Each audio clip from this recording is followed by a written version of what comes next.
మొన్న మోడీ గారు తెలంగాణ విజిట్ లో భాగంగా ఆయన వెళ్ళి చంద్రబాబు నాయుడు గారిని అటు పవన్ కళ్యాణ్ కలవడం జరిగింది. దాన్ని కూడా పేరు నేను విమర్శిస్తా ఉన్నాడు. అట్లట్టు వెళ్తారు, అట్లట్టు కలుతారు, మన రాష్ట్రాన్ని పెట్టిన దరిద్రం చంద్రబాబు నాయుడు పవన్ కళ్యాణ్. ఇక్కడ ముఖ్యమంత్రిగా ఉప ముఖ్యమంత్రిగా ఏడుంటారు, ఆ పదవులు అక్కడ వెళ్ళి తిరుగుతూ ఉంటారు అని చెప్పి మాట్లాడుతున్నాడు. అసలు అక్కడ ఏం జరిగిందంటే దేనికోసం వెళ్ళి కలిసారంట అక్కడ మోడీ గారు.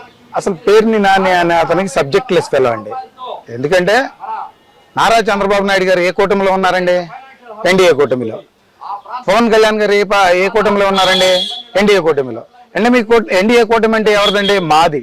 మేమందరం కలిసి ఈ రాష్ట్ర అభివృద్ధి కోసం ఏదైతే చేయాలో వాటిని డిస్కస్ చేసుకోవడం. అంటే ఆయన తెలంగాణలోకి వెళ్ళారు కాబట్టి అక్కడ నారా చంద్రబాబు నాయుడు గారి గృహం ఉంది కాబట్టి అక్కడ కలిసి వీటి గురించి డిస్కస్ చేసుకున్నారే తప్ప ఇంకొకటి అనేది లేదని తెలియజేసుకుంటున్నాం. అంటే ఇక్కడ మరి అక్కస్ దేనికంటారు వాళ్ళు? ఇప్పుడు వైఎస్ఆర్ కాంగ్రెస్ పార్టీ అనేది అక్కస్తో కూడిన పార్టీ. తెలుగుదేశం పార్టీ మీద ఏదైతే అక్కస్ కక్కాలో అన్ని రకాలుగా కూడా కక్కుతా ఉంటది, విష ప్రచారాలు చేస్తూ ఉంటది. ఈ రాష్ట్ర డెవలప్మెంట్ ఆగడానికి అన్ని ప్రయత్నాలు చేసే పార్టీ ఏదన్నా ఉందంటే వైఎస్ఆర్ కాంగ్రెస్ పార్టీ.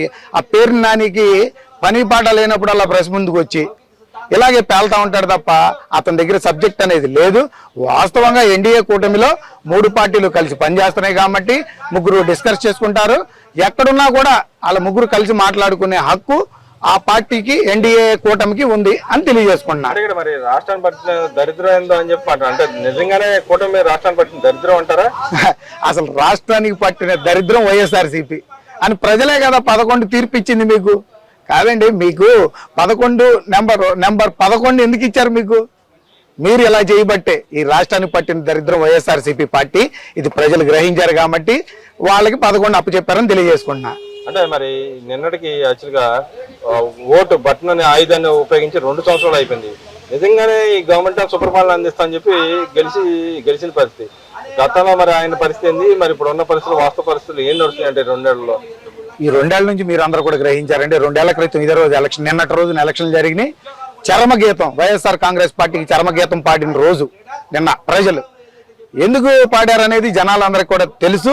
వైఎస్ఆర్ కాంగ్రెస్ పార్టీ అనేది వాళ్ళ ఫ్యామిలీ పార్టీ, ప్రజల పార్టీ కాదు. ప్రజల పార్టీ అంటే ఎన్డీఏ కూటమి మాత్రమే అని ప్రజలు గ్రహించి ఈ 2 ఏళ్ల నుంచి కూడా మీరు చూసే ఉంటారు.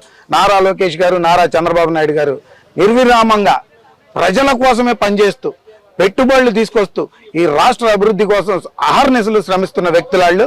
ఈ రాష్ట్రం ఇంకా 3 సంవత్సరాలు మాకు టైం ఉంది కాబట్టి ఈ 3 ఏళ్లలో కూడా ఈ రాష్ట్రాన్ని అభివృద్ధి పదంలో 100% తీసుకెళ్లే బాధ్యత ఈ రాష్ట్ర ముఖ్యమంత్రి నారా చంద్రబాబు నాయుడు గారు తీసుకుంటారని మనస్ఫూర్తిగా కోరుకుంటున్నాం. మరి ఇక్కడ చూసుకుంటే ఈ రాష్ట్రానికి పెట్టుబడులు వరుస పెట్టి ఒకటి వస్తుంది. లోకేష్ గారు కూడా పదే కొత్త వీడియోలు రిలీజ్ చేస్తా ఉన్నారు.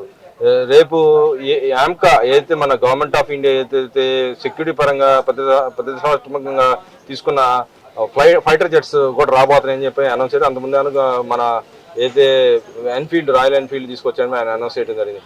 ఒక్కసారి ఇలాంటి పెట్టుబడులు తీసుకురావడానికి, ఇలా రావడానికి అసలు ఇంత త్వరగా, అంటే ఆమ్కా అనేది చిన్న ప్రాజెక్ట్ కూడా కొన్ని 1,00,000 కోట్ల పైన ఉన్న ప్రాజెక్ట్, ఇలా తీసుకురావడానికి కారణాలు ఏంటంటే అసలు అంత ఫాస్ట్ రావడానికి మెయిన్ ఉన్న రీజన్ ఏంటంటే, అంటే ఆమ్కా ప్రాజెక్ట్స్ అయినా, రాయల్ ఎన్ఫీల్డ్ అయినా, ఇంకొకటి అయినా సరే ఈ రోజు నారా చంద్రబాబు నాయుడు గారు వాళ్ళకి పెట్టుబడి, ఈ రాష్ట్రానికి పెట్టుబడి. ఈ రాష్ట్రానికి పెట్టుబడులు ఎంత వస్తున్నాయంటే కేవలం అది నారా చంద్రబాబు నాయుడు గారిని, నారా లోకేష్ గారిని చూసే. ఇక రాబోయే రోజుల్లో కూడా ఎన్నో కంపెనీలు వీళ్ళని చూసి, ఎందుకంటే నెక్స్ట్ 15 సంవత్సరాలు కూడా ఈ తెలుగుదేశం ప్రభుత్వం, ఈ ఎన్డీఏ కూటమి ఈ రాష్ట్రాన్ని పాలించబోతుంది. అందులో భాగంగానే ఈ పెట్టుబడులు పెట్టేవాళ్ళు కూడా అట్రాక్ట్ అవుతున్నారు తెలియజేసుకుంటున్నాం. అంటే ఎప్పుడు లేని విధంగా రావడానికి ప్రత్యేకమైన కారణాలు ఏంటంటారు? అంతకుముందు ఇంత ఫాస్ట్ గా ఏ గవర్నమెంట్ ఎక్కడ ఇప్పుడు లేదు. రాష్ట్రంలో అన్ని ఆపర్చునిటీ ఎక్కడి నుంచి వచ్చినాయి అంటారు? గత 5 ఏళ్లలో మరి ఆపర్చునిటీ ఎక్కడ పోయింది అంటారు? గత 5 ఏళ్లకి ఇప్పుడు 5 ఏళ్లకి తేడా ఉందండి.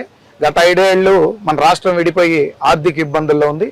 ఆ రోజున నారా చంద్రబాబు నాయుడు గారిని నమ్మి కూడా అమరావతికి 30,000 ఎకరాలు రైతులు ఇవ్వడం జరిగింది.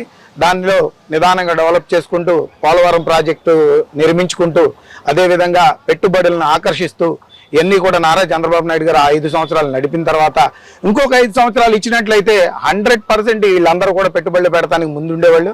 కాకపోతే ఆ రోజు దురదృష్టవశాత్తు ఆ రోజు ప్రభుత్వం కూలిపోవడం జరిగింది. అయితే అతను కూడా ఏదో చేస్తాడు జగన్మోహన్ రెడ్డి గారని ప్రజలు ఆశించి ఆ రోజు మ్యాండేటరీ ఇచ్చారు వాళ్ళకి. కాకపోతే ఆయన నిరూపించుకోలేకపోయాడు. ఇక జీవితంలో ఆయన ముఖ్యమంత్రి అవడం అనేది ఒక కలగా మిగిలిపోద్ది. ఈ రాష్ట్రానికి రాబోయే 15 సంవత్సరాలు కూడా నారా చంద్రబాబు నాయుడు గారే ముఖ్యమంత్రిగా ఉంటారని. కానీ ఇక్కడ తప్పుల మీద తప్పులు చేస్తే ఈ గవర్నమెంట్ వచ్చిన తర్వాత మనకు అధికారం వస్తామని చెప్పి మళ్ళీ ఆయన చెప్తా ఉన్నాడు కదా, ప్రజల్లోకి వెళ్ళబోతా ఉన్నాడు కదా. సార్, జగన్మోహన్ రెడ్డి గారిది పదవి అనేది కళ. ఇక ఆయన చెబుతాడు, ఆయన కళ కంటున్నాడు కదా, నేను గెలుస్తాను కళ కంటున్నాడు. అదే నేను చెప్తుంది, ఆయన కళల్లోనే ఉన్నారు, ఇంకా రియాలిటీలో లేరు. ఎందుకంటే రియాలిటీలోకి వస్తే జనాలు ఎలా ఉన్నారు, జనాలకి ఏమి అభివృద్ధి పనులు జరుగుతున్నాయి, జనాలకి ఏవేవి వస్తున్నాయి, పథకాలు వస్తున్నాయి, అన్ని కూడా జనాలకు తెలుసు. అదేనండి, ఇప్పుడు రాష్ట్రంలో చేస్తున్న పెట్టుబడులు కానీ ముఖ్యమంత్రి స్థాయిలో అయి ఉండే ఆయన స్థానంలో ఆయన ఇనాగ్రేషన్ చేస్తున్నాడు కదా. నవ్వుతున్నారండి జనాలు ఆయన మాట్లాడే మాటలకి. మనం నవ్వడం కాదు, జనాలే నవ్వుకుంటున్నారు. నారా చంద్రబాబు నాయుడు గారి మీద నమ్మకంతో ఈ రోజు పెట్టుబడులు, రాష్ట్ర అభివృద్ధి జరుగుతుంది. అంతేగాని ఈయన మాటలు పట్టించుకునే పరిస్థితి ప్రజల్లో లేదు.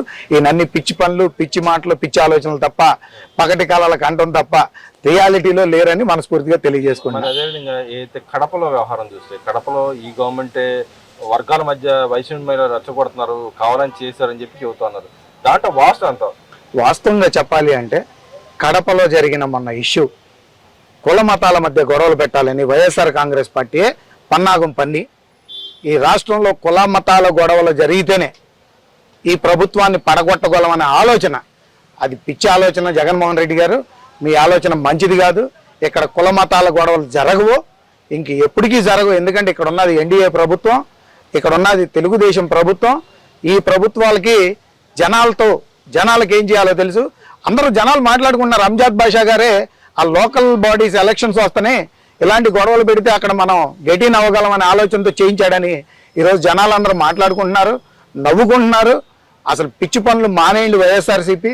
ఎందుకంటే ఇలాంటి కులమత గొడవలు పెట్టడం వల్ల మీ క్రేజ్ పెరగదు, తగ్గిపోద్ది. ప్రజలు మిమ్మల్ని నానా బూతులు తిట్టుకుంటున్నారని తెలియజేసుకుంటున్నా. మరి అదేవిధంగా చూసుకుంటే ఇవాళకి కూడా చూస్తే రాష్ట్రంలో పరిస్థితులు ఎలా ఉన్నాయంటారు? గత 5 ఏళ్లకి ఈ 2 ఏళ్ల మధ్యలో అసలు ఏం జరిగిందంటే, ఏం జరగబోతుందంట సార్? గత 5 ఏళ్లలో కూడా మర్డర్లు చేయడం, చంపడం, మనుషుల్ని కులాల వారీగా ఎస్సీలను చంపారు, బీసీలను చంపారు, మైనార్టీలను చంపారు. అన్ని రకాల కులాల వలన కూడా వైఎస్ఆర్సీపీ లెక్క చేయకుండా మనుషుల్ని చంపిన ఏకైక party YSR party. Door delivery ఎప్పుడన్నా విన్నామండి? సరుకులు డోర్ డెలివరీ చేస్తారు, శవాలని డోర్ డెలివరీ చేశారండి వైఎస్ఆర్ కాంగ్రెస్ పార్టీలో. అసలు ఇంతకంటే సిగ్గుచేట ఏమైనా ఉందా? ఈ ప్రభుత్వం గురించి మీరా మాట్లాడేది? ఈ ప్రభుత్వంలో ఎప్పుడన్నా ఎక్కడన్నా మర్డర్లు జరగడం చూసారండి? చంపుకోవడాలు చూసారా? అభివృద్ధి చూస్తారు తెలుగుదేశం ప్రభుత్వంలో, వైఎస్ఆర్ ప్రభుత్వంలో చంపుకోవడం చూస్తారు. కానీ హత్య రాజకీయాల్లో సిద్ధహస్తుడు చంద్రబాబు నాయుడు అని చెప్పి లక్ష్మీపార్వతి కూడా గతంలో చెప్పింది సందర్భంలో. లక్ష్మీపార్వతి ఒక కామెడీ పీస్ అండి, ఆవిడ గురించి మాట్లాడుకోవడం ఎందుకు కాదండి, ఆవిడ ఒక కామెడీ పీస్. చంద్రబాబు నాయుడు గారు మర్డర్లు చేస్తారా? నవ్వుతారమ్మా. అనవసరమైన మాటలు మాట్లాడి నీకున్న మంచిది పోగొట్టుకోకమ్మా. పిచ్చి మాటలు మాట్లాడొద్దని తెలియజేసుకుంటున్నా.